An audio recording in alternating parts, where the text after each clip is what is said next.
సంబంధం లేదు. శోధన ప్రతి ఒక్కరికి వస్తుంది. శోధకుడు ఉన్నాడు కదా లోకంలో, వాడే కదా లోకాన్ని అనేది.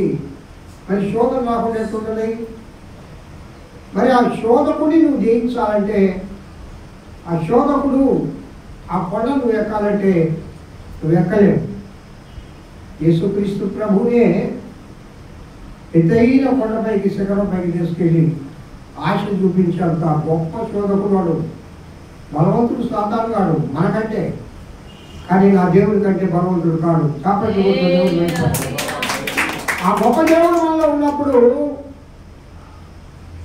ఎన్నో శోధనలు వస్తాయండి. ఏమయ్యా చర్చికి రాలేదంటే తల మీద బోధ చెయ్యి. ఆ మాయనికే కష్టాలు ఉన్నట్టు, ఇంకా ఊరికి లేనట్టు, ఆయనకే అనారోగ్యం ఉన్నట్టు. మీకు సత్యం చెప్పనా, రాత్రి వాక్యం చెప్తా ఉన్నా అందిన ఆహారం అప్పుడుదా బాగా ఉండింది. ఒక్కసారిగా కడుపులో విపరీతమైన నొప్పి వచ్చేసింది. నేను అందుకే ఈరోజు 11 నిమిషాలు ఇప్పుడు టక్కన ఆఫ్ చేసాను. ఇంట్లో జరుగుతుంది అసలు ఏ కంట్రోల్ కాదు. ఇప్పటి వరకు అదే పరిస్థితి రాదు. ఇప్పటి వరకు అంత మాత్రం చేత దేవుని ఆలయానికి రాకుండా దైవ కార్యం చేయకుండా ఉంటేట నువ్వు దైవసేవకుడు కదా, నువ్వు రావాలా, అది నీ డ్యూటీ అని అంటారు చాలా మహానుభావులు చాలా మంది. నేను దైవసేవకుడు నేను కాకపోతే అధికారం వస్తుంది ఇవాళ, నేను ఇంట్లో పంపవచ్చు కదా, నేను కూర్చోలేకపోతే కావుగా వచ్చినప్పటి నుంచి. కానీ ప్రియులరా ఒక బాధ్యత, నువ్వు అనేక కొండలు ఎక్కాల, జయించలేకపోతున్నావు. శోధకుడు ఇంకా ఎప్పుడు జయిస్తావంటే ఆత్మీయ కొండలు ఎక్కితే లోకసభమైన శోధనలో జయించగలవు. కష్టపడుతుంది మామూలు ప్రియులను ఆరాధన చేస్తున్నాం అందరూ. ఈ ముఖ్యంగా ఈరోజు ఒక స్పెషల్ డే కదా, ఫాదర్స్ డే. ఈ ఫాదర్స్ డే స్పెషల్లో అన్నీ స్పెషల్గానే ఉండాలని ఇట్లా క్రియేట్ చేయడం జరిగింది. హల్లెలూయా చెప్పండి ఒకసారి. ఈ స్పెషల్ డేలో ఆరాధన కూడా స్పెషల్గా చేయండి. అయ్యమ్మా మూడే కాదు, కబాబులు చేసి పెడతాను. కబాబులా ఇదే అని అడుగుతుంది మా ఇంటికి వచ్చి. ఎప్పుడు తిండే అది కాదు, అది కూడా ఉండాలా. అది లేకపోతే అట్లా బతకలేం కదా. ఆరాధన కూడా స్పెషల్గా చేయండి. స్పెషల్ అంటే ఎట్లా పుట్టిన చెప్పు ఎట్లా? Very good. ఆత్మతో సత్యంతో డ్యాన్స్ చేయాలి కదా అందరూ.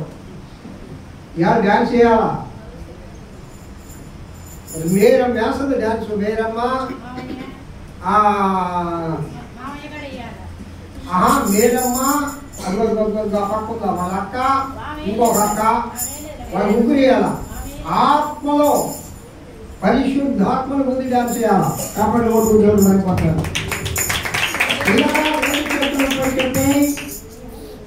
ఆ దేవుడికి స్తోత్రాలు చెప్పండి. కంటిన్యూగా స్తోత్రం స్తోత్రం స్తోత్రం.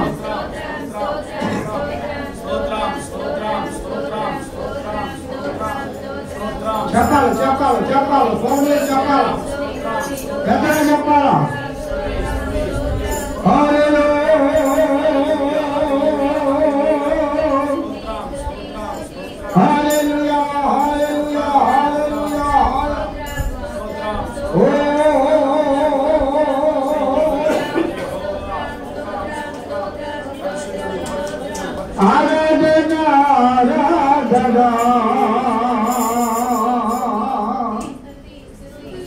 స్తుతి ఆరాధన ఆరాధన అందరూ కలిసి పాడదాం. ఆరాధన ఆరాధన స్తుతి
స్తుతి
వ్యాధి పారిపోతుంది, దిగుల శోధన పారిపోతుంది.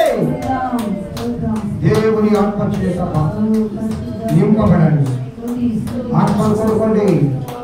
ఆత్మదేవా ఆత్మదేవా ఆత్మదేవా ఆత్మదేవా ప్రతి బిడ్డను నింపండి. ఆత్మతో నింపండి దేవా, శుద్ధాత్మతో నింపండి దేవా, పరిశుద్ధాత్మతో నింపండి దేవా, పరిశుద్ధతతో నింపండి దేవా.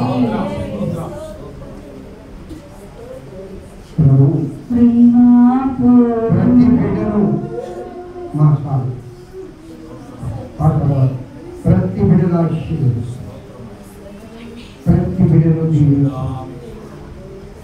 మీ ఆత్మశిక్షణ ప్రతి ఒక్కరితో మాట్లాడండి. ఈ రాష్ట్రంలో నేను పెట్టుకోండి. ఇదేదో మాకు కావాల్సిన ప్రత్యేక వర్తమానం ఏస్తున్నాం పెట్టి వేడుకుంటున్నాను. అందరూ కూర్చున్నామమ్మా. చూడారా ఈ శోధనలో ఈ పునరుద్ధరణ పరదినము ప్రభు సన్నిధిలో కొద్ది నిమిషాలుగా మనము ఆ దేవుడిని ఆరాధించాలి. ఆ ప్రభువును ఆరాధిస్తూ ఉంటే శోధన పోద్ది, బాధ పోద్ది, వ్యాధి పోద్ది, కలత పోద్ది, దుఃఖం పోద్ది, వేదన పోద్ది, సంతోషం వస్తుంది. నేను దేవుని ఆత్మలో సంతోషించానన్న వాళ్ళు చప్పట్లు కొడుతూ దేవుడిని మహిమపరచాలి.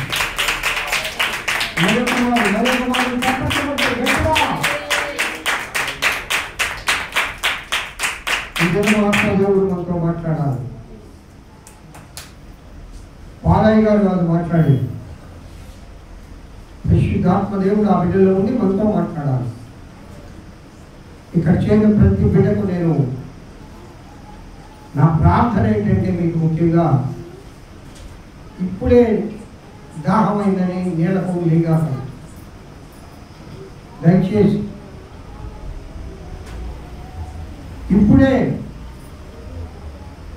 డిస్టర్బ్ కావద్దు. పరిశుద్ధాత్మను దుఃఖపరచవద్దు.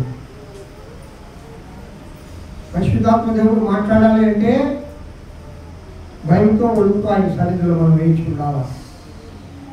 ప్రతి ఒక్కరూ ప్రార్థనాపూర్వకంగా, దేవా ఈ దినము నాతో మాట్లాడు. చెప్పండి, దేవా ఈ దినము నాతో మాట్లాడు.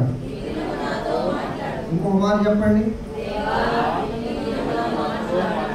ఇంకొకసారి చెప్పండి. నేను చెప్పకుండానే చెప్పండి. ఆత్మతో సత్యంతో చెప్పండి. వాంఛ కలిగి చెప్పండి. కోరిక కలిగి చెప్పండి. దేవుడు మిమ్మల్ని దీవించుగాక. అయ్యగారు, పాలయ్య గారు, మరి వారు జనం 2 ఆరాధనలు ఉన్నా కూడా పిలవగానే మన మధ్యలోకి వచ్చిన దైవజనులకు, దైవజనులకు ప్రత్యేక వందనాలు తెలియజేసుకుంటూ ఉన్నాను. అయ్యగారికి సమయాన్ని ఇచ్చేస్తున్నా, వేస్ట్ చేయకుండా.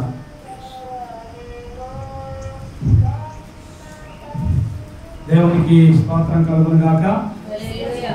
హల్లెలూయా. ఈ సమయమందు మరి అంటే ఇది టిఫిన్ టైం కాదు, భోజనం టైం కాదు, రెండింటికి మధ్య టైంలో ఉన్నాం. మేమైతే తిట్టని తినేసి వచ్చాం, ఎందుకంటే టిఫిన్ తినేసి వచ్చాం. మీరు 2 గంటల నుంచి ఉన్నారు నాకు తెలియదు, కానీ ప్రస్తుతానికి నిద్ర వచ్చేవాళ్ళు మాత్రం గట్టిగా చెప్పండి, హల్లెలూయా.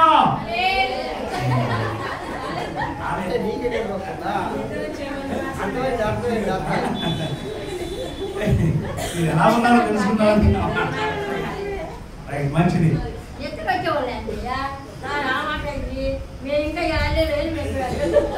నా భాష మీకు అర్థమైంది తెలుసుకున్నాను. ఇప్పుడు నా భాష మీరు వినలా, నా మాట మీరు వినలా. ఈ విని వాళ్ళందరికీ అర్థమైంది కాబట్టి హల్లెలూయా చెప్పాలా. ఆ పాప ఏదో ఆలోచన ఉంది.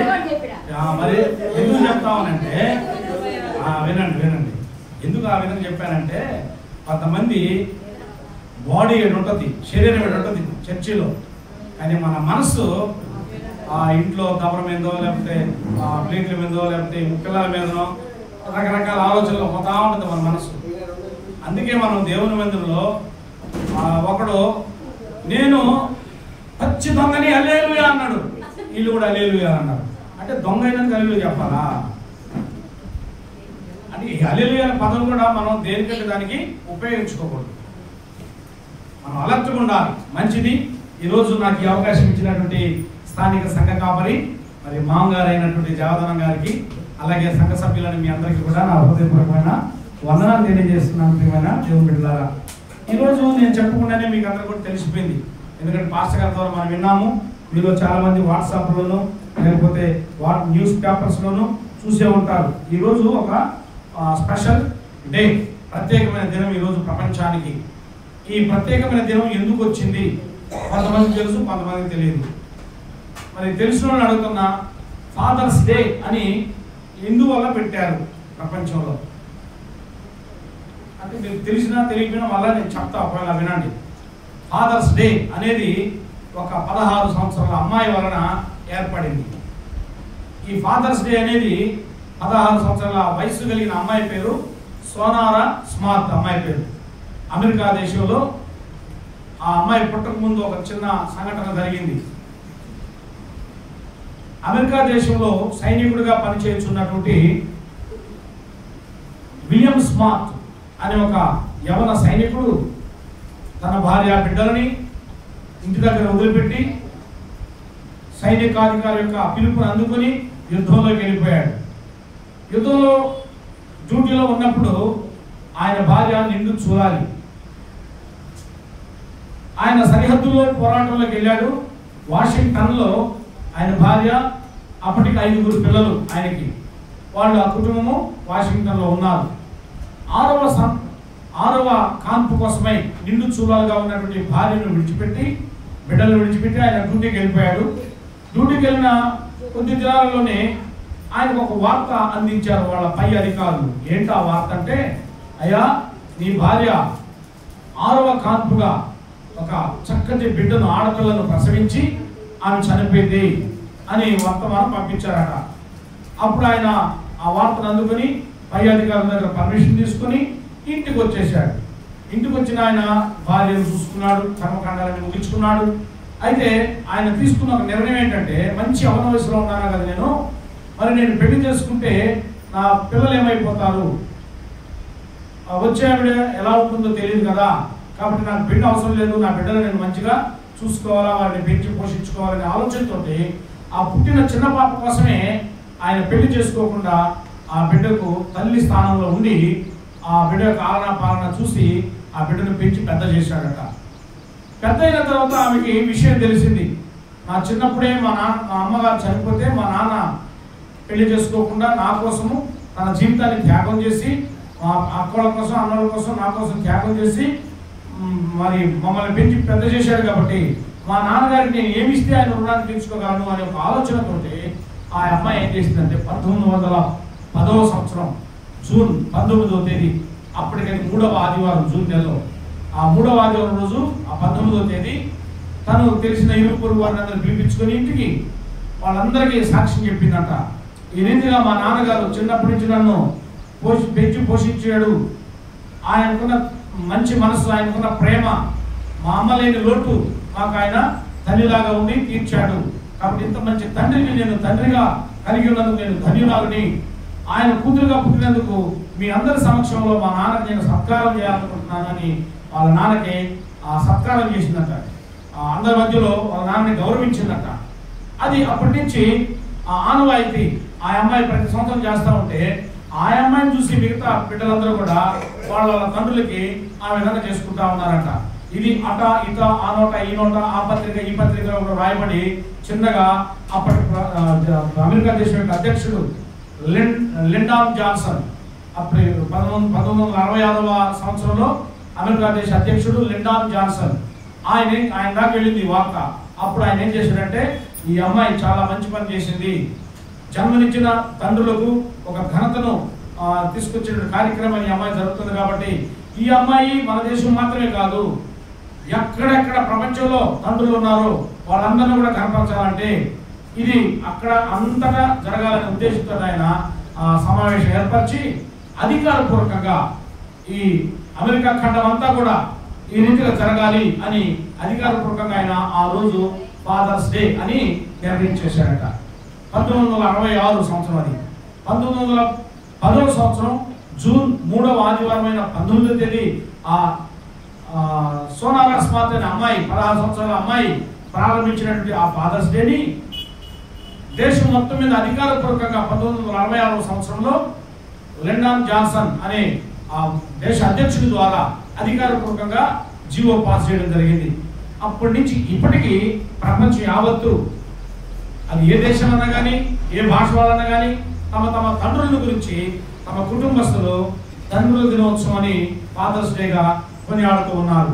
మరి అలాంటి ఫాదర్స్ డేగా కొనియాడుతున్నటువంటి దినమే ఈ రోజు మనం కూడా మన మందిరంలో స్మరణకు తెచ్చుకుంటున్నాం. దేవుని స్తోత్రం కలుగుగాక. హల్లెలూయా.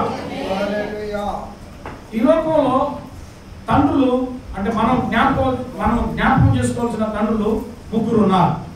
అందులో మొదటి తండ్రి పరలోకమందు ఉన్న తండ్రి, రెండవ తండ్రి మీకు నాకు జన్మనిచ్చిన తండ్రి, మూడవ తండ్రి ఆత్మీయ తండ్రి. దేవుని స్తోత్రం, హల్లెలూయా. మొదటి తండ్రి ఎవరు మనకి అంటే పరలోకమందున్న తండ్రి. రెండవ తండ్రి ఎవరంటే మనకు జన్మనిచ్చిన తండ్రి. మూడవ తండ్రి ఎవరనంటే మనల్ని కాయించున్న, మన కొరకు ప్రార్థన చేస్తున్న, మన యొక్క సంఘ కాపరిగా ఉంటున్న మన ఆత్మీయ తండ్రి మనకు తండ్రి. ఈ ముగ్గురు తండ్రుల గురించి మనం ప్రతిరోజు తలపోసుకుంటే నిజంగా మనకు అది ఎంతో ఆశీర్వాదం. ప్రియమైన దేవుని బిడ్డలారా, ఎక్కడో అమెరికా దేశంలో వాషింగ్టన్ ప్రాంతంలో ఉన్న ఆ 16 ఏళ్ల అమ్మాయి తన తండ్రిని గురించి స్మరణ తెచ్చుకొని ఈ రోజు మీకు నాకు మనకందరికీ కూడా ఒక మాదిరికరంగా నిలబడిపోయింది ఆ అమ్మాయి స్థాపించిన దానిని ఈ రోజు మనమంతా కూడా ఆచరిస్తున్నాం. మరి ఈ ఆచరణ నిజంగా మనము ఆచరిస్తే మన తండ్రులకి ఎంత సంతోషం కదా. ఒకసారి హ్యాపీ ఫాదర్స్ డే చెప్దామా? ఇక్కడున్న తండ్రులందరూ కూడా అదొక ఘనతగా ఉంటుంది. దేవుని స్తోత్రం. Happy Father's Day, happy Father's Day, happy Father's Day, అన్నలో హ్యాపీ ఫాదర్స్ డే, మాలో హ్యాపీ ఫాదర్స్ డే. మనందరం కలిసి మన తండ్రులకి తండ్రుల దినోత్సవం యొక్క శుభాకాంక్షలు తెలియజేస్తే ఏ రోజు నవ్వని ఆ తండ్రి ఆ రోజు ఖచ్చితంగా నవ్వుతాడు. ఏ రోజు నా బిడ్డ పొగడలేదు, ఈ రోజైనా నా బిడ్డ నన్ను జ్ఞాపకం చేసుకుందని ఆ బిడ్డను బట్టి ఆ తండ్రి ఎంత గర్విస్తాడో కదా. ఆ అమ్మాయి చేసినటువంటి ఆ మంచి పనికి ఆ తండ్రి జన్మ ధన్యమైపోయింది. ఆయన దేశ సైనికుడిగా ఉండడం మాత్రం కాకుండా యవన వయసులో భార్యను కోల్పోయింది మాత్రమే కాకుండా ఆయన చిన్న కుమార్తె చేసిన పనికి ఆయన హృదయం తృప్తిగా మిగిలిపోయింది. ప్రియమైన దేవుని బిడ్డలారా, అయితే ఈరోజు మనం వాక్యాన్ని విన్నాము. మరి నేను కూడా క్లుప్తంగా వాక్యాన్ని ముగించడానికి నేను కూడా ప్రయత్నం చేస్తాను. మరి ఇప్పుడు సమయం 11:25 అయింది. 20 నిమిషాలతో నేను కూడా క్లుప్తంగా వాక్యం చెప్తాను. మీరు కూడా సహకరిస్తారని నా ఆశ. మరి పరిశుద్ధ గ్రంథంలో మరి కీర్తనకారుడైనటువంటి దావీదు భక్తుడు చూడండి, 103వ కీర్తన 13వ వచనం చదువుకుందాం. తండ్రి తన కుమారుల జాలిపడినట్లు యెహోవా తండ్రి తన కుమారుల జాలిపడినట్లు యెహోవా తన యందు భయభక్తులు గల వారి ఎడల జాలిపడును. దేవునికి స్తోత్రం కలుగును గాక. ఒక మంచి తండ్రి తన కుమారుల ఎడల జాలి చూపిస్తాడు. ఆ విలియం స్మార్ట్ అనేటువంటి ఒక ఆయన సాధారణమైన ఒక వ్యక్తి.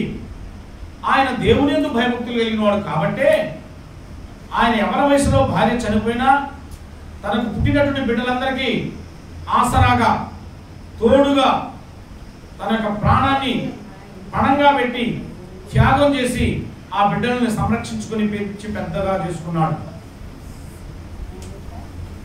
ఆ తండ్రి కంటే కూడా పరిశుద్ధ గ్రంథంలో రాబడిన తండ్రి ఉన్నాడు. ఆ తండ్రి పేరు మంచి తండ్రి. మంచి తండ్రి అంట తన కుమారుల జాలిపడినట్లు యెహోవా తన యందు భయభక్తులు గల వారి ఎడల జాలిపడును. విలియం స్మార్ట్ తన కుమార్తె అయిన సోనారా స్మార్ట్ అలాగే వారి యొక్క సిస్టర్స్ బ్రదర్స్ మీద జాలిపడినట్లుగా ఒకవేళ ఆయన జాలిపడి ఆ బిడ్డల కోసం త్యాగం చేసిన ఆయన మహా అంటే 70 సంవత్సరాలు బ్రతుకుంటాడు. అధిక బలం ఉంటే 80 సంవత్సరాలు బ్రతుకుంటాడు. ఆ తర్వాత ప్రభు సన్నిధికి వెళ్ళిపోయాడు. బిడ్డలు వదిలిపెట్టేశాడు. అయితే మనకు ఒక తండ్రి ఉన్నాడు. ఆయన పరలోకమందున్న తండ్రి. అదే ముగ్గురు తండ్రులు చెప్పుకున్నాం కదా. పరలోకమందున్న తండ్రి. ఈ తండ్రి సాధారణంగా ఈ లోకంలో ఒక తండ్రి తన కుమారుని ఎడల జాలిపడినట్లుగా యెహోవా తన యందు భయభక్తులు గల వారి ఎడల జాలిపడతాడట. ఎందుకు ఈ మాట కీర్తనకారుడైన దావీదు భక్తుడు రాయించాడంటే ఆయన అంతరంగములో పరలోకమందున్న తండ్రి గుర్తుకొచ్చాడు ఆయనకి. ఆయన అంతరంగంలో దేవుడు ఆయన చిన్ననాటి నుండి దావీదు యొక్క చిన్ననాటి నుండి ఈ కీర్తన రాసేంత వయసు వచ్చేంత వరకు కూడా ఆయన వ్యక్తిగత జీవితాన్ని ధ్యానం చేస్తే ఆయన స్మరణకు తెచ్చుకున్నాడు. స్మరణకు తెచ్చుకుని పరలోకమందున్న తండ్రిని గురించి వింటున్న మీకు నాకు ఈ వాక్యాన్ని చదువుకుంటున్న ప్రతి వారికి దీవెనకరమైన మాటలు రాశాడు ఆయన. యెహోవా యందు భయభక్తులు గల వారి ఎడల జాలిపడే దేవుడు మన దేవుడు. కీర్తనాకారుడైన దావీదు భక్తుడైన దావీదు తను పొరపాటు చేశాడు. వాస్తవంగా పొరపాటు చేయకూడదు. ఆయన అన్నీ తెలిసిన వ్యక్తి, దేవుని గురించి ఎరిగిన వ్యక్తి, చిన్ననాటి నుండి భయభక్తులతో పెరిగిన వ్యక్తి. దావీదు యొక్క తండ్రి యెషై ఆయన తన కుమారులను చిన్నప్పటి నుంచి భయభక్తితో పెంచాడు.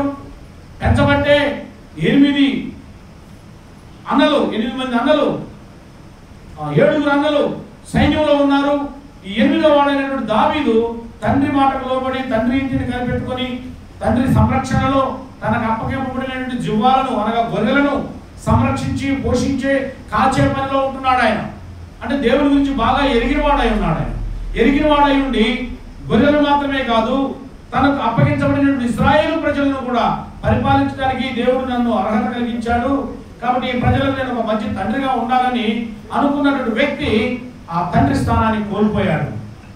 తండ్రి స్థానాన్ని కోల్పోయి పతనమైపోయి ఇక చేసిన పాపాన్ని కప్పిపుచ్చుకోవడానికై తప్పు మీద తప్పు, పాపం మీద పాపం చేస్తూనే ఉన్నాడు.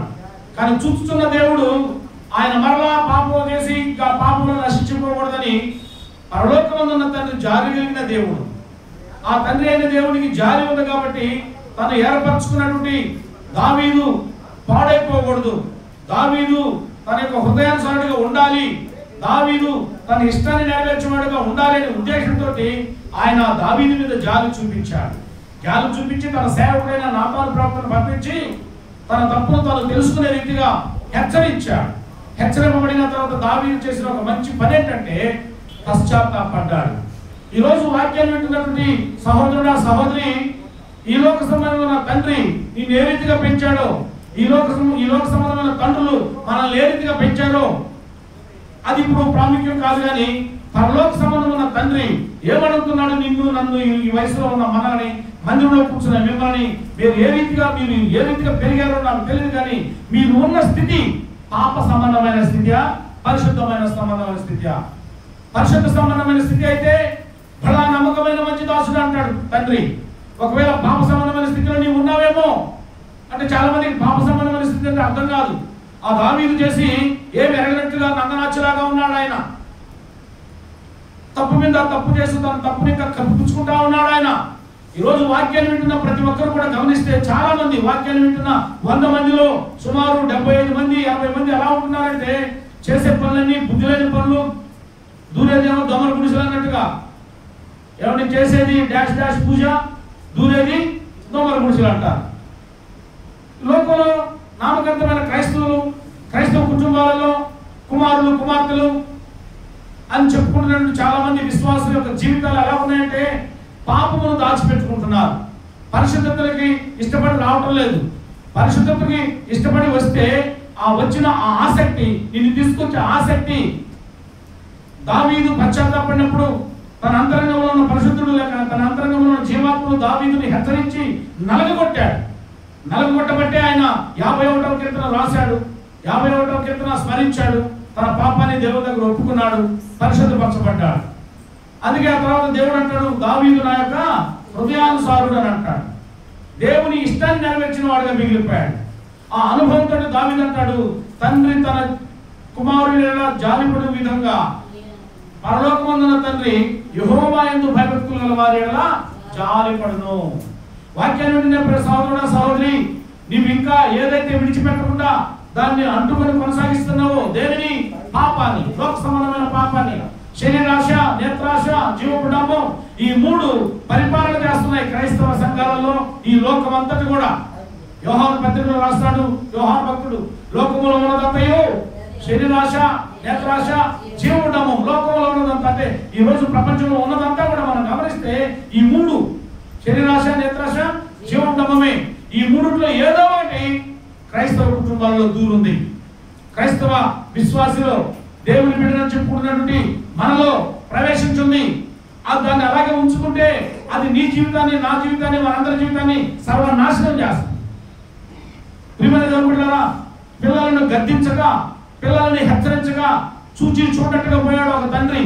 అందువల్ల తనకి ఇష్టమైన కుమారులందరూ కూడా నాశనం అయిపోయారు. ఆయన వల్ల దేవుని మందిరంలో సేవ చేసినటువంటి సేవకుడే ఎవరైనా ఏలి ఒక మంచి ప్రవక్త, సేవకుడే. కానీ ఆయన పిల్లలను ఆయన గద్దించలేదు. అందువల్ల ఆ పిల్లలు తిరుగుబాటు స్వభావం కలిగిన వారుగా మారిపోయారు. మందిరంలోనే పాపం చేసేవారుగా మారిపోయారు. ఈరోజు వాక్యాన్ని వింటున్న ప్రియ సహోదరుడా సహోదరి, నువ్వు ఏ స్థితిలో ఉన్నావో, మార్కు సువార్తలో మత్తయి సువార్తలో యేసు ప్రభు ఒక యవనస్తుడి గురించి అంటాడు, బోధకుడా నిత్య జీవానికి వారసుడు కావాలంటే నేనేం చేయాలి అని అన్నప్పుడు ధర్మశాస్త్రాన్ని పాటిస్తున్నావు అంటాడు యేసు ప్రభు. అవన్నీ చిన్నప్పటి నుంచి నేను నెరవేరుస్తున్నాను అని అంటాడు. అయితే ఒకటి నీకు కొదువుగా ఉంది అంటాడు. ఆ ఒక్కటి అతనికి కొదువుగా ఉంది. ఆ కొదువు ఏంటో ప్రభు చెప్పాడు. కానీ ఆ కొదువును సరి చేసుకోకుండా అతడు ముఖము చిన్నపుచ్చుకున్నవాడై వెళ్ళిపోయాడట. అందువల్ల అతడు ఏం కోల్పోయాడనంటే పరలోక రాజ్యాన్ని కోల్పోయాడు. ఈ రోజు వాక్యాన్ని, ఈ ఫాదర్స్ డే రోజు వాక్యాన్ని వింటున్నా ప్రియ తండ్రులారా, తల్లులారా, చెల్లెలారా, అక్కలారా, అమ్మలారా, అయ్యలారా, నీకు నాకు పరిశుద్ధాత్మ దేవుడు సెలవించే మాట ఏంటంటే, దేవునికి అయిష్టమైనది నీలో ఏమి దాగి ఉన్నదో అది నీకు తెలుసు, ఎవరికి వారికే తెలుసు. కాబట్టి పరిశుద్ధాత్మ దేవుడు దావీదును ఆ రోజు హెచ్చరించినట్టుగా ఈ రోజు వాక్యం ద్వారా నన్ను నీకు హెచ్చరిస్తున్నాడు. కాబట్టి వాక్యానికి లోబడుతున్న నీవు దేవునికి ఆయాసకరమైంది, దేవునికి ఇష్టం లేనిది, మనుషులకు కనబడకుండా, కొంతమంది ఇంట్లో వాళ్ళకు కూడా కనబడకుండా మేనేజ్ చేస్తారు. చిన్నప్పుడు నేను కూడా మేనేజ్ చేశా. 6వ తరగతిలోనే బీడీలు తాగేవాడిని, సిగరెట్లు తాగేవాడిని, ఎవరికి కనబడేవాడిని కాదు. ఇంటికి వస్తే ఎర్రనట్టు ఉండేవాడిని, పెద్ద పెద్ద లోతు బావులు దమక్క దూకేవాడిని, ఆ పుడికి తెచ్చేవాడిని. ఇంటికి వస్తా ఆ దారులు దుమ్మంతా నెత్తి మీద మోసుకునేవాడిని, ఎందుకంటే తలమాసినట్టు ఉండాలని. ఏం తెలిసేది కాదు. ఒకనొక రోజు తెలిసింది, మా అన్న అడిగాడు, చూసినప్పుడు పట్టుకోపోయారన్న. ఒకరోజు దొరికిన 3 సంవత్సరాలు దొరికిన జుట్టు పట్టుకు ఎర్రగెర్రగా తిప్పిసేసి కొట్టినా కూడా నేను మారలా. వాక్యం విన్నా, వాక్యానికి లోపడ్డా. దేవునికి స్తోత్రం. ఈరోజు ఆ దావీదు భక్తుడు మారలా, ఇంకా పాపం మీద పాపం చేస్తున్నాడు. నాతాను ప్రవక్త వచ్చి హెచ్చరించాడు, మారాడు. తన వల్ల తన జీవితం మారింది. అందువల్ల ఈరోజు ఆయన ఈ కీర్తన ద్వారా నీకు నాకు బుద్ధిమాటలు చెప్తున్నాడు. తండ్రి తన కుమారుని జాలిపడే విధంగా పరలోకమందున్న తండ్రి అయిన దేవుడు తన యందు భయభక్తులు గల వారి ఎడల జాలి పడతాడు. అది అనుభవించాడు దావీదు భక్తుడు. అందుకని మీకు నాకు తెలియజేస్తున్నాడు. తండ్రి అయిన దేవుడు, పరలోకమందున్న తండ్రి నీకు ఒకటి కొదువుగా ఉందన్నాడు యేసు ప్రభు ద్వారా. కానీ అతను సరి చేసుకోకుండా వెళ్ళిపోయాడు.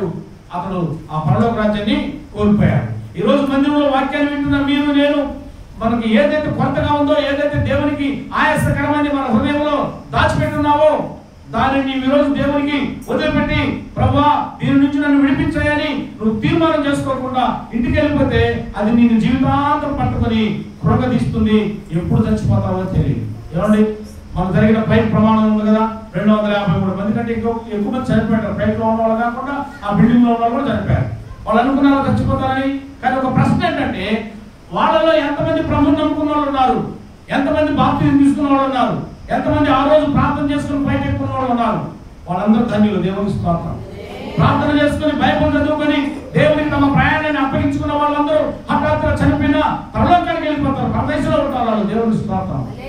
దేవుడు లేదు, దైవం లేదు, నా ఉద్యోగం, నా సంపాదన, నేను నేను అని అహంతో ఎవరైతే ఎక్కుంటారో వాళ్ళందరూ నిత్య నరకానికి, పాతాళానికి వెళ్ళిపోతారు. వాళ్ళు ధనవంతుడు పాతాళాల్లో కళ్ళు తెరిచినట్టుగా రేపు వాళ్ళందరూ కూడా పాతాళాల్లో కళ్ళు తెరిచినప్పుడు అక్కడ ఆరని అగ్ని, సావని పురుగుల గురించి కళ్ళారా చూస్తూ అయ్యో నేను వ్యర్థం చేసుకున్నాను నా జీవితాన్ని కుమిలిపోతాను. అలాంటి దుస్థితి నీకు నాకు రాకుండా ఈ ఫాదర్స్ డే రోజున పరలోకమందున్న తండ్రిని మనం జ్ఞాపకం చేసుకుందాం. ఆ తండ్రి అంత జాలి కలిగి ఈ రోజు మనం చనిపోకుండా మన ప్రాణం మనలో ఉంచాడండి. ఇంతవరకు మనం బ్రతుకుతున్నామంటే మన గొప్పతనం కాదు, మన భక్తి కాదు, కేవలం ఆయన కుమారుడైన యేసు ప్రభు ఈ లోకంలో నీ కొరకే నా కొరకే కార్చిన రక్తం ఇంకా ప్రలాపిస్తా ఉంది. మీకు తెలుసా, చచ్చిపోయినా కూడా ఆ రక్తం మొరపెడతా ఉంటుంది. బైబిల్లో ఉన్న ఆధారం. దేవుని స్తోత్రం. హేబేలు చనిపోయాడు, ఆయన రక్తం ఇంకా మాట్లాడుతూనే ఉంది. యేసు ప్రభు చనిపోయాడు, ఆయన రక్తం ఇంకా పాపులందరినీ మారుస్తూనే ఉంది. దేవుని స్తోత్రం కలుగును గాక. అంటే జీవము కలిగిన యేసు రక్తము ఈ రోజు ప్రతి చర్చిలో, ప్రతి వీధిలో, ప్రతి ఇంటిలో, ప్రతి టీవీలో, ప్రతి పత్రికలలో, ప్రతి శాటిలైట్స్ ద్వారా ఆ యేసయ్య రక్తం మాట్లాడుతా ఉంది. నీ కొరకే నా ప్రాణం పెట్టిన సహోదరుడా, నేను ఎవరు రక్షించలేదు, నీ కొరకు ఎవరు ప్రాణం పెట్టలేదు, నువ్వు ఇంకా వదలవా నీ పాపం, నువ్వు ఇంకా మానవా నీ పాపం అని ప్రేమ కలిగిన ప్రభు చేతులు చాచే ఉంటున్నాడు. యెషయా అంటాడు కదా 49వ అధ్యాయంలో, లోబడినలోని ప్రజల వైపు దినమెల్లా నేను చేతులు చాచే ఉన్నాను అంటాడు. ఎందుకు ఆయన చేతులు చాచుతున్నాడంటే ఆయన మనల్ని రమ్మని ఆహ్వానిస్తున్నాడు. ఎవరిని రమ్మని ఆహ్వానిస్తున్నాడు? ఇంకా పాపాన్ని దాచిపెట్టుకుంటున్నట్టు వారిని, ఇంకా మారు మనసు పొందని వారిని. బలలో చేస్తుంటారు కొంతమంది, ఏదైనా కొంత బుద్ధి లేని పనులు చేస్తుంటారు బయట. మారాలి, మన జీవితం మారాలి, మన మనసు మారాలి. బలలో చేస్తుంటారు, వదిలిపెట్టి వచ్చినట్టు పాప కుండ దగ్గరికి వెళ్తారు, మరలా పాప సంచుల దగ్గరికి వెళ్తారు. మరలా ఇవి సాతాను సంబంధమైన స్వభావం. ఇది నువ్వు చంపుకోకపోతే, ఇది నువ్వు ప్రభువుకు అప్పగించుకోకపోతే నువ్వు హఠాత్ మరణం ఆ రోజు నుంచి నరకానికి వెళ్ళిపోవాల్సి వస్తుంది. ఈ ఫాదర్స్ డే రోజు ప్రభు మనల్ని ప్రేమించి మన ప్రాణం మనలో ఉంచి ఈ వాక్యం ద్వారా నన్ను మిమ్మల్ని హెచ్చరిస్తున్నాడు. ప్రేమను దేవుడులారా, మంచి తండ్రి మన పట్ల జాలి చూపిస్తున్నాడు. ఆయనే పరలోకమందున్న తండ్రి.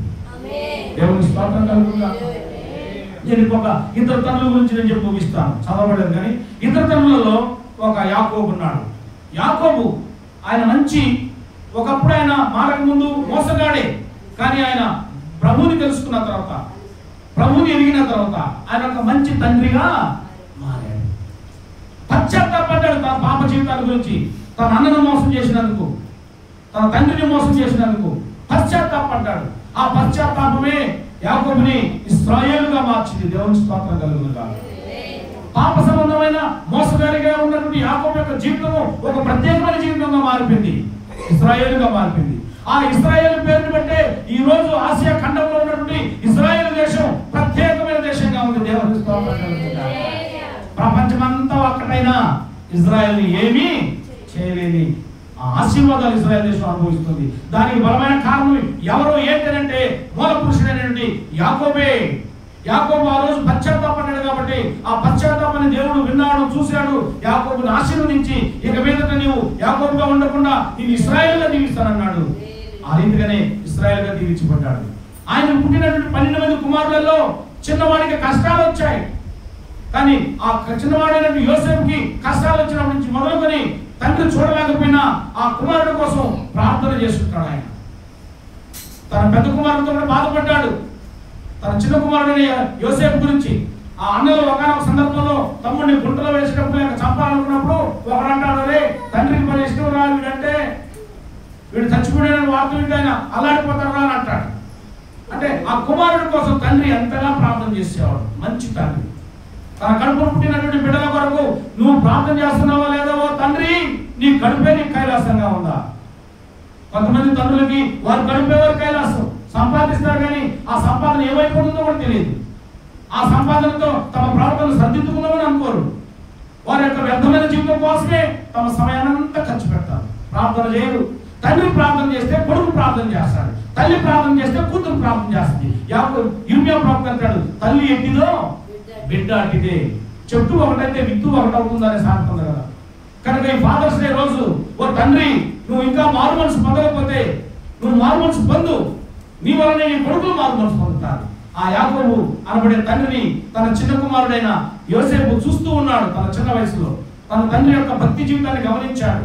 తన దగ్గర నేర్చుకున్నాడు యోసేపు భక్తి, దేవుని యందు భయభక్తులు. ఎక్కడో నేర్చుకోలే యోసేపు, తన తండ్రి అయిన యాకోబు దగ్గర నేర్చుకున్నాడు, ఇశ్రాయేలు దగ్గర నేర్చుకున్నాడు. ఆ నిర్దాక్షిణ్యంగా అన్నలు అతను అన్వేషించినప్పటికీ, పరాయి దేశంలో ఉన్నప్పటికీ, చెరసాలలో ఉన్నప్పటికీ తన యథార్థత వదలలా, తన భక్తి వదలలా, దేవుని యందు తన ఆధ్యాత్మిక జీవితాన్ని అభివృద్ధి చేసుకుంటూనే ఉన్నాడు. దానికి గల కారణం ఎవరో తెలుసా? ఇశ్రాయేలు తండ్రి. ఆ తండ్రి ప్రార్థన చేస్తా ఉన్నాడండి. ఆ తండ్రి ప్రార్థన ఫలించింది. ఒక రోజు కళ్ళారా చూడగలిగాడు. తండ్రి, ఈ లోకమందున్న తండ్రి, పరలోకమందున్న తండ్రి మాటలను వింటున్నావు. ఈ రోజు నువ్వు కూడా నీ జీవితాన్ని నీ పరలోకమందున్న తండ్రికి అప్పగించుకొని నీ బిడ్డల పక్షాన ప్రార్థన చేస్తే నీ ప్రార్థన దేవుడు వింటా ఉంటాడు. ఒకరోజు నీ బిడ్డల యొక్క క్షేమాభివృద్ధి కళ్ళారా చూస్తావు, దేవుని మహిమపరుస్తావు. అలాగే ఇంకొక తండ్రి ఉన్నాడు, ప్రియమైన బిడ్డలారా. ఆ బిడ్డని గాలి వదిలేసేసాడు. ఇందాక మనం అనుకున్నాం కదా, ఏది అలాగా పిల్లల్ని గాలి వదిలేసి వాళ్ళ ఇంటి పట్ల నాకు ఎందుకులే కన్నాను, పెంచేశాను, అయిపోయింది. దగ్గర వాళ్ళ బరువు బాధ్యతలు నాకు అవసరం లేదనుకొని వీళ్ళు ఇష్టాంతరంగా జీవిస్తుంటారు. చూసారా? వాళ్ళని బట్టి ఆ కొడుకులు రౌడీలుగా, దుర్మార్గులుగా పెరుగుతుంటారు. అప్పుడప్పుడు పేపర్లో మనకు ఇప్పుడు తగ్గినాయి కానీ ఆ వార్తలు అంతకుముందు ఒక 20 సంవత్సరాల క్రితం, 15 సంవత్సరాల క్రితం హంతకుడు అంతోని, నరహంతకుడు డేవిడ్ బాబు, ఏమండి ఫామా, ఇట్లాంటి పేర్లే ఉంటాయి. చెరసాలకి వెళ్ళి విచారించండి. నెల్లూరు జిల్లా సెంట్రల్ జైలు, అలాగే కొన్ని సెంట్రల్ జైలుకి వెళ్ళి ఖైదీల పేర్లు అడగండి, క్రైస్తవ పేర్లే ఉంటాయి. ఎందుకురా మీరు పని చేశారంటే వాళ్ళ అమ్మా నాయన భక్తితో పెంచక చిన్నప్పటి నుంచి గాలి వదిలేశారు. ఆ ఏలి ఆ పని చేశాడు కాబట్టి ఏలికి అవమానం వచ్చింది. కుమారులు భ్రష్టులు అయిపోయారు. సంఘానికి సమాజానికి చెడ్డ పేరు తెచ్చారు. ఈ రోజు వాక్యాన్ని వింటున్న ఓ తండ్రి ఓ తల్లి, నీ బిడ్డల ద్వారా సంఘానికి సమాజానికి చెడ్డ పేరు రాకుండా ఉండాలని అంటే వారిని సరి అయిన విధానంలో పెంచాలి. సామెతల గ్రంథకర్త అంటాడు ఆ మాట సొలొమోను రాజు అనుభవంతో 22:6 బాలుడు నడవవలసిన త్రోవను వానికి నేర్చుము, వాడు పెరిగి పెద్దవాడైనప్పుడు దాని నుండి తొలగిపోవడం వాస్తవాన్ని. దావీదును చిన్నప్పటి నుంచి యెషయా ఆ విధంగా పెంచాడు కాబట్టి ఆయన పెద్దవాడైనా కూడా దాని నుండి తొలగిపోవాలి. సాతాను పడగొట్టాలని చూస్తాడు. దావీదునే కాదండి, యేసు ప్రభుతో కూడా 24 అవర్స్ సంచరించిన నుండి 12 మంది శిష్యులను కూడా శోధించాడు సాతాను. ప్రభువే చెప్పాడు, పేతురు రేపు తెల్లారి లోపల నువ్వు నన్ను ఎరగవని 3 సార్లు అబద్ధం ఆడతావా అని అన్నాడు. నేను ఆడ ప్రభు అని అన్నాడు. కానీ కొన్ని గడియలు గడిచే లోపలే 3 సార్లు ఆయన ఎవరో నాకు తెలియదని అబద్ధం ఆడాడు. అంటే తెలిసి తప్పు చేశాడా, తెలియక తప్పు చేశాడా? ప్రియ దేవుని బిడ్డలారా, తెలిసే తప్పు చేశాడు. దానికి కారణం ఏంటంటే శోధకుడు ఆ విధంగా మనకి టెంప్టేషన్ చేస్తుంటాడు, మనకి శోధన కలిగిస్తుంటాడు. కాబట్టి మనందరం బలహీనులమే, మనమందరం మానవులమైన మనల్ని, బలహీనులమైన మనల్ని బలపరచడానికి పరిశుద్ధాత్మ దేవుడు వచ్చాడు. ప్రభు అంటాడు, యేసు ప్రభు, నేను మిమ్మల్ని అనాథలుగా విడిచిపెట్టుకోవడం లేదు. నేను వెళ్ళిన తర్వాత మీ కొరకు ఆదరణకర్త అయిన వేరొక పురుషుని పంపిస్తాను, మీరు అతని కోసం కనిపెట్టండి, అతను వచ్చి మిమ్మల్ని సర్వసత్యంలో నడిపిస్తాడు అని అన్నాడు. ఆ సర్వసత్యంలో నడిపించేవాడే ఈ రోజు మన మధ్యలో సంచరిస్తున్న ఆదరణకర్త పరిశుద్ధాత్మ దేవుడు. చప్పటి దేవుడు స్వాగతం. పరిశుద్ధాత్మ దేవుడు మన మధ్యలో ఉన్నాడు. ఎందుకున్నాడు ఈయన పరిశుద్ధాత్మ దేవుడు అంటే నిన్ను నన్ను మనల్ని ఓ తండ్రి ఓ తల్లి నిన్ను మనల్ని సర్వసత్యంలో నడిపించడానికి ఆయన పంపబడ్డాడు. కాబట్టి ఆ పరిశుద్ధాత్మ దేవుడు ఈ మాటల ద్వారా మనతో మాట్లాడుతున్న మాట.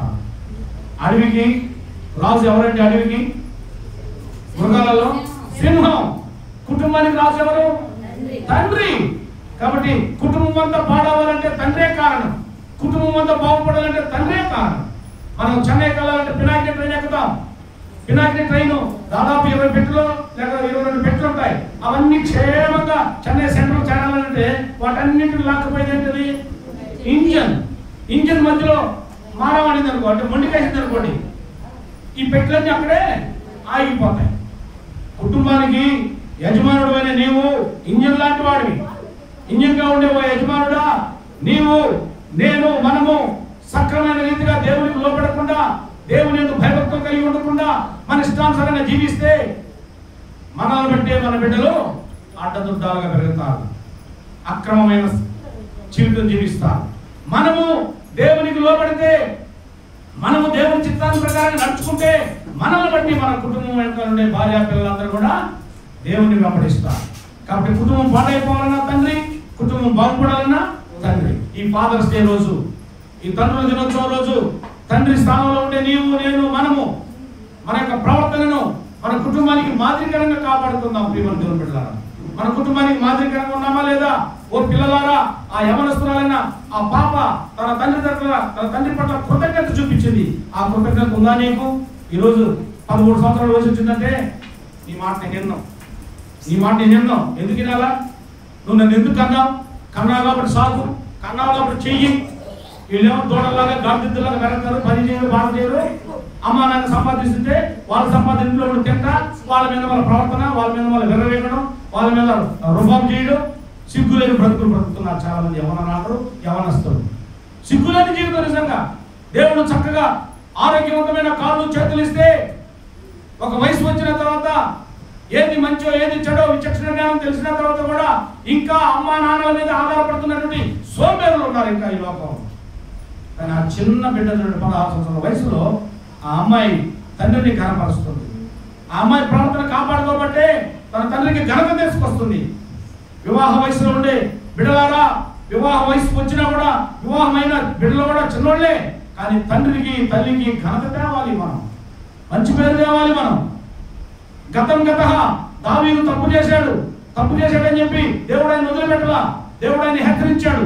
ఈ రోజు నువ్వు ఏ స్థితిలో ఉన్నావో వాక్యం వింటున్నప్పుడు మన జీవితాన్ని సరి చేసుకోవడానికి పరిశుద్ధాత్మ దేవుడు సహాయం చేస్తున్నాడు. అపోస్తలుడైన పౌలు భక్తుడు మాట అంటాడు, నేను ఎప్పుడు బలహీనుడునో అప్పుడు ప్రభువులో బలవంతుడు అంటాడు. ఎందుకన్నాడు ఆ మాట అంటే తనకు సహాయం చేసే పరిశుద్ధాత్మ దేవుడు ఉన్నాడు అక్కడ. అందుకనే ఆ పరిశుద్ధాత్మ దేవుడి యొక్క సహాయం పొందుకున్నాడు కాబట్టి ఆయన బలమైన కార్యాలు చేయగలిగినాడు. ఈ రోజు వాక్యాన్ని వింటున్న మీరు నేను మన తప్పులు మనం సరిదిద్దుకుంటే మన తప్పులు మన ప్రభు దగ్గర ఒప్పుకుంటే కీర్తనకారుడు అంటాడు 39వ కీర్తనలో, అతిక్రమములు దాచిపెట్టువాడు వర్ధిల్లడు, వాటిని ఒప్పుకొని విడిచిపెట్టువాడు కనికరింపబడతాడు. ఒప్పుకుంటే ప్రయోజనం లేదు, వాటిని విడిచిపెట్టాలి. చాలా మంది ఒప్పుకుంటాం కానీ బయటకు పోయి మళ్ళీ వాటిని బ్రతిలాడతాం, రా రా. సాతానుడు ఒక ఆయన చెప్తాడు ఎగ్జాంపుల్, వాడికై వాడు నేరుగా రాడట మన ఇంట్లోకి, వానికి మనమే పర్మిషన్ ఇస్తాం. స్కూళ్ళలో చదువుకునేటువంటి పిల్లలు లేట్ అయింది అనుకోండి, క్లాస్ స్టార్ట్ అయ్యింది, ఆ పిల్లవాడు లేట్కి వచ్చి నేరుగా డైరెక్ట్ రూమ్లోకి వస్తాడు. మన టీచర్స్ ఎవరైనా చెప్పండి, వాడు వాకిట్లో ఉండి ఏం చేస్తున్నాడు, మిస్ టీచర్ మే కమిన్ అని అంటాడు. ఎస్ కమిన్ అంటే అప్పుడు లోపలికి వెళ్తాడు. అట్లాగే సాతానుడు కూడా ఆనాడు అవ్వని దించాడే రంగంలోకి, అట్లాగే నిన్ను నన్ను కూడా పర్మిషన్ అడుగుతాడు. ఏంటా పర్మిషన్ అంటే మనం విడిచిపెట్టకుండా వరకు ఒప్పుకొని ఆ ఇంటి వెనకాల లేక వీధులను దాచిపెట్టుకుంటాం మనం, అవి మనల్ని పర్మిషన్ అడుగుతారు. నేను రావచ్చా, ఈసారి కొత్త మంది వచ్చింది, ఈసారి కొత్త సినిమా వచ్చింది, ఈసారి కొత్తది, ఇది తాజాదనం భలే ఉన్నాయి ఏమండి, రంగురంగులు, ఒకసారి చూడు ఒకసారి తిను అని ఇట్లాగా మనల్ని పర్మిషన్ అడుగుతాడు. మనం ఏం చేస్తుంటే, రా నాయన తినచుద్దాం ఉండు నాయన అని ఒకసారి మనం అవకాశం ఇస్తాం. ఈ వాడు వచ్చి నెత్తి మీద కూర్చుంటాడు. అంతకుముందు ఇక్కడ ఉన్నాడు వాడు, ఇప్పుడు నెత్తి మీద కూర్చుంటాడు. కూర్చొని మన మొదటి స్థితి కంటే కడపటి స్థితి మనకి భయంకరంగా ఉంటుంది. అందుకనే ప్రియ దేవుని బిడ్డలారా, ఈ ఫాదర్స్ డే రోజు ఇంకా నీకేదైనా దేవునికి విరోధకరమైనది, దేవునికి ఆయాసకరమైనవి నువ్వు విడిచిపెట్టకుండా, నువ్వు ఇంకా మారుమనసు పొందకుండా, బాప్టిజం తీసుకోకుండా, దేవుని కొరకు జీవించకుండా నువ్వు ఇంకా లోకానుసారంగా ఉంటున్నావేమో జాగ్రత్త. ఎప్పుడు చనిపోతావో మనకు తెలియదు. మరణం చెప్పి రావడం లేదు, ఊహించడానికి వస్తుంది. కాబట్టి ఈ ఫాదర్స్ డే రోజు మందిరంలో వాక్యాన్ని వింటున్న ప్రియ దేవుని బిడ్డ, నీ మనసు దేవునికి ఇవ్వు, నీ హృదయం దేవునికి ఇవ్వు, నీ హృదయం దేవునికి ఇవ్వు. నీ హృదయాన్ని దేవునికి ఇస్తే ఆ హృదయంలో దేవుడు వస్తాడు. దేవుడు వచ్చినప్పుడు నిన్ను నన్ను పరిపాలిస్తాడు. తద్వారా మనం దురాభిమాన పాపంలో పడకుండా దేవుని కొరకు ఇష్టమైన జీవితం జీవిస్తాం. ఆ యవనస్తురాలు తన తండ్రికి ఇష్టమైన జీవితం జీవించినట్టుగా మనం కూడా దేవునికి ఇష్టమైన జీవితం జీవితం. పరలోకమందున్న తండ్రి, రెండవది భూలోక సంబంధమైన తండ్రి. ఆ తండ్రికి కూడా మనం మంచి పేరు తెచ్చేవారిగా ఉండాలి. మూడవది ఆత్మ సంబంధమైన తండ్రి. నీ కొరకు కొంతమంది ఊరికి వెళ్తుంటే ఆ ఇంట్లో ఉండే తండ్రికి చెప్పి వెళ్తారా? చెప్పరండి, చెప్తారుగా. మరి కొంతమంది సంఘస్థులు ఆదివారం ఆడవారికి ఊరికి వెళ్ళిపోతారు. బుద్ధి లేని వాళ్ళు, సిగ్గు లేని వాళ్ళు. సంఘ కాపురికి చెప్పాలి. సభాముఖంగా నేను గర్జిస్తున్నా, ఈరోజు నువ్వు ఆరాధనకు రావాలంటే నువ్వు సత్యవతిగా ఏం దాని అర్థం ఏంటి? సంఘ కాపురికి ఒక కంక్లూజన్ రావాలి. అదే నువ్వు చెప్పేవారు ఊరికి నీ కొరకు ప్రార్థన చేస్తారు, చేయిస్తా. అది ఒక బాధ్యత, రెస్పాన్సిబిలిటీ. తండ్రికి కుమారునికి మధ్య ఉన్న సంబంధం కనుక పరలోకమందు ఉన్న తండ్రి ఆయన రాడు, ఆయన స్వరం వినపడద్ది, ఆయన కనబడడు. భూ సంబంధమైన తండ్రి మన దగ్గర ఉంటాడు, ఆత్మ సంబంధమైన తండ్రి మనకు కనబడతానే ఉంటాడు. కాబట్టి ఈ ఆత్మ సంబంధమైన సంఘ కాపురికి మనం బాధ్యతాపూర్వకంగా జీవిస్తే తండ్రికి బాధ్యతగా లేక బాధ్యతాపూర్వకంగా ఉంటాము. ఈ ఇద్దరికి మనం లోబడినందువల్ల కనబడని దేవుడికి మనం లోబడిన వారం అవుతాం. అంటే కృప ఈ ఫాదర్స్ డే రోజు వాక్యాన్ని వినిన మనందరికీ దేవుడు దయచేయును గాక. నాకు ఈ అవకాశం ఇచ్చిన సంఘ కాపరి గారికి మరొకసారి వందనాలు తెలియజేస్తున్నా. మీ అందరికి కూడా నా వందనాలు తెలియజేస్తున్నా. దేవుడు మిమ్మల్ని దీవించును గాక. మంచిదే గారు, చక్కని వర్తమానాన్ని అందించిన మీకు సంఘపక్షాన వ్యక్తిగతంగా వందనాలు తెలియజేస్తూ ఉన్నా. ఒకసారి అందరి వాళ్ళే చెప్పండి. జగములనే పరిపాలక జగతికి నీవే ఆధారమా, జగములనే పరిపాలక జగతికి నీవే ఆధారమా.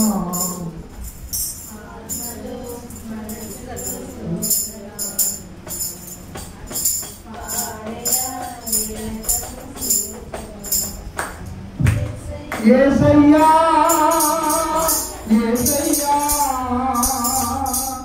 నీ కృపా చాలయ్యా, యేసయ్యా చెప్పండి.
ఆఫ్ చేసింది.